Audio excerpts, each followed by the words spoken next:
When I was 12, I came to the conclusion that everyone in the world, including my own family, was against me. I was never a problem child, but my parents treated me like one. For example, I had to be home by 5 p.m. every day. This undoubtedly limited the amount of playtime I could have outside. I wasn't allowed to have friends over to play at my house, nor was I allowed to go to anyone else's. I had to finish my homework immediately after school. My parents refused to buy me video games and forced me to read books I'd reviewed to prove I'd actually read them. Back then, all of these rules described above irritated me as a child, but they weren't what upset me most. What really hurt me was the lack of compassion from my parents. My mother was a cruel woman who always made me feel guilty for the mistakes or accidents I made. My father knew only one emotion, rage. He only spoke to me when he yelled at me for bad grades on a test or hit me for being disobedient. But enough about them. Let's talk about my school psychologist. For his privacy, I'll call him Dr. Tanner. The psychologist, as in many K-12 schools, is always available on campus during school hours to consult with students about emotional, academic, social, behavioral, and other issues. To be honest, I never saw any students talking to Dr. Tanner. Every day, I passed his office on my way to the cafeteria and peered through the window in his door. He was always alone, working on some paperwork. I guessed that many kids were afraid to talk about their problems with an adult who was essentially a stranger. For that reason, it took me 3 weeks to gather up the courage to go see him. March 2nd, 1993. That was the day I decided to voice my concerns to Dr. Tanner. During my lunch break, I stopped in front of his office door and knocked. Through the window, I could see him raise his head, smile, and wave, inviting me in. I went in. He greeted me, introduced himself, and asked my name. Dr. Tanner had a very soft voice, and I felt kindness radiating from him. Less than half an hour later, I was blabbering on about how mean my parents were and how they didn't care about me one bit. After a while, my voice trembled, and I fell silent. The psychologist listened patiently to my rant with folded hands, nodding his head occasionally. I expected him to start telling me that everything I'd told him was untrue, that my parents loved me very much, blah, blah, blah. But things were different. Dr. Tanner leaned toward me with a smirk on his face and said, "You know, I'm the best school psychologist in the world. I promise we'll make this all better." I rolled my eyes. "Okay, but how?" I asked. "I have ways," he said. "I'm a man of my word. I promise that within 1 month, the relationship between you and your parents will change for the better. Forever." After a short pause, he continued, "You have to promise me that you'll come to this office tomorrow after school and that you won't tell anyone about our conversation today. It'll be our little secret." I promised. The next day after school, I returned to see Dr. Tanner. It was around 4 o'clock when I walked into his office. After a warm greeting, he invited me to sit across from his desk. As I sat down, I saw Dr. Tanner closing the blinds on the small window in the office door.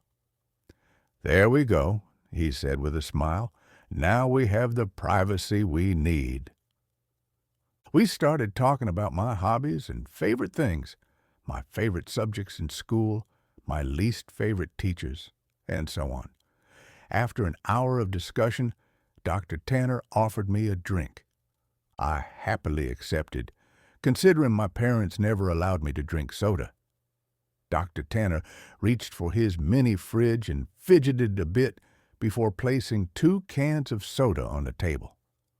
Later, we continued discussing what had been going on in my life before I passed out from whatever drugs Dr. Tanner had slipped into my drink. After waking up, it took me a minute or two to focus the blurry image. And when I did, I was stunned. I was handcuffed to the bed, and my mouth was sealed with duct tape.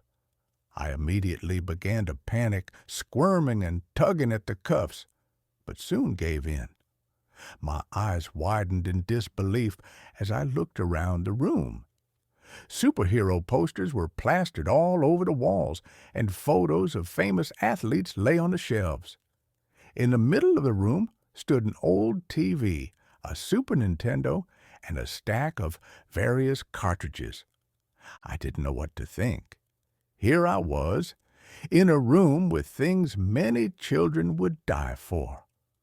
I probably would have burst into tears of joy if I hadn't been chained to the headboard. My stomach dropped again when the door opened and Dr. Tanner walked in, sitting on the edge of the bed. "So listen," he said, "remember, I'm here to help you, and I would never hurt you, okay?" Dr. Tanner carefully removed the tape from my mouth and unhooked me from the bed. My first instinct was to cry, but something about Dr. Tanner calmed me. He smiled at me. "You'll be staying here for a while," he continued, "and while you're here, you're allowed to play with any toys in this room while I'm home. But when I leave the house, I'll have to handcuff one of your arms to the bed. You can still watch TV, but I want you to watch only the news while I'm gone." I sat in silence, still trying to process what he'd told me. "So," Dr. Tanner cried out, slapping my knee, "go have fun. I'll be back when it's time for dinner." He got out of bed, crossed the room, and poked the TV button, then locked the door behind him. A few minutes passed before it dawned on me that Dr. Tanner wasn't joking.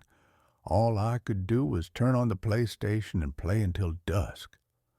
Around 7 o'clock, Dr. Tanner returned to the room, holding 2 plates of mashed potatoes and chicken strips. I finally gathered my courage and asked how long I'd be staying.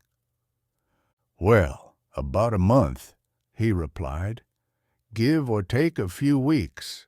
I have things to do." The next morning, Dr. Tanner woke me up, patting my head. "Hey, buddy, you don't have to get up right now if you don't want to, but I need to put these back on," he whispered, snapping the cold metal cuffs onto my wrist. I glanced at him. He was wearing a shirt and slacks, a coat slung over his shoulder, and a suitcase sitting next to him. He looked the same as I always saw him at school.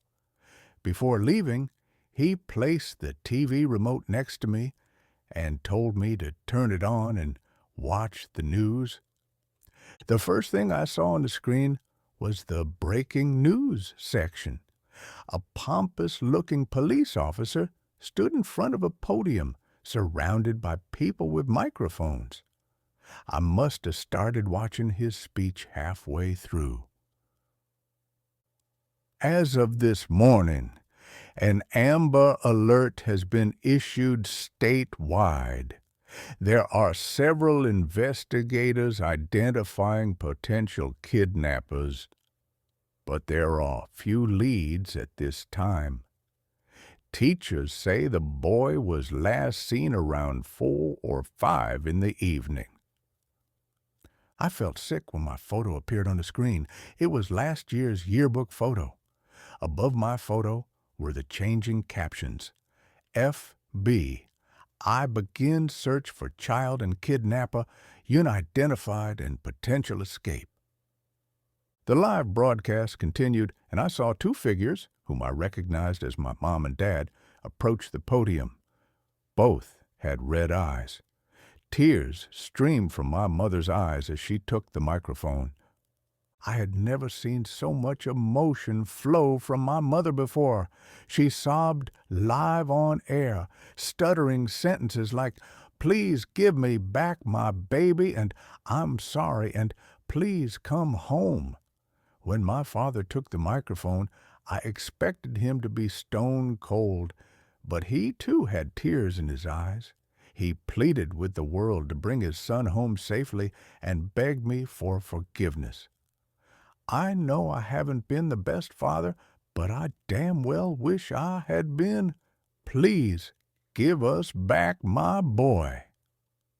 I turned off the TV a few seconds later. My emotions were mixed, as I had never seen my father cry. I felt miserable that my parents had to go through such a thing, but at the same time I felt relieved. Now I know how much my mom and dad love me. Dr. Tanner cared for me for almost 4 weeks. He'd leave me tethered to my bed in the mornings, but return in the afternoons to share lunch, conversation, and games. I never would have guessed Dr. Tanner was so good at Monopoly and Scrabble. But one morning, when Dr. Tanner woke me before going home, I noticed a tense look on his face. I also realized he'd woken me 3 hours earlier than his usual time. You need to watch today's news, no exceptions. I want you watching TV all day and paying attention, he said grimly. About 2 hours later, the breaking news line interrupted the toothpaste commercial I was watching. Human remains found. 2 tough-looking men in suits stood next to each other and began speaking. This morning, we are saddened to report such devastating news regarding the missing child case reported earlier this month. One of the men bowed his head, while the other shuffled papers. He continued, "The remains of a body were found in a trash bag on the side of the highway leading to the overpass. The body is that of a child. The body was also decapitated and burned to ashes and bones." The screen shifted to a helicopter view of the highway, where dozens of cars were crowded near the base of the overpass. The man's voice was still audible. Inside the bag, police found a high school identification card. The screen showed the high school identification card I always carried in my backpack. The plastic was slightly charred and melted around the edges, but my photo and name were still legible. After the 2 men left, the camera panned to my parents. They were sitting among the reporters. My mother's face was a grimace of pain, and my father's face was sunk into his knees. I turned off the TV. Dr. Tanner arrived very late. He rushed into the room, freed me from the handcuffs, and placed a glass of fizzy water in my hand. He placed his hands on my shoulders and smiled. "I kept my promise, didn't I?" I nodded, holding back tears. "You have to make me one more promise," he whispered. He told me to drink all the water in the glass. It would help me sleep. And from now on, I was not to tell anyone I'd ever met him. I promised. "I told you I'm the best school psychologist in the world, didn't I?" And he was right. Later, I woke up and found myself lying in the middle of the park, looking up at the stars glittering in the sky. I recognized the park. It wasn't far from my school. About a mile down the road, I saw my house. The lights weren't on inside, but I could see my father sitting on the steps. I hesitantly called out to him. He slowly raised his head, but when he saw me, he jumped to his feet and ran toward me with open arms, shouting my name. My mother ran out of the house behind him. Dr. Tanner was right. Things have changed for the better. My parents smile more often and care for me. I couldn't ask for more. From time to time, I see Dr. Tanner around the school building. We rarely see each other, let alone speak, but sometimes he winks and smiles. I always keep my promise and pretend I've never seen him. But one question will always linger in my mind. Who did Dr. Tanner behead and dump by the highway?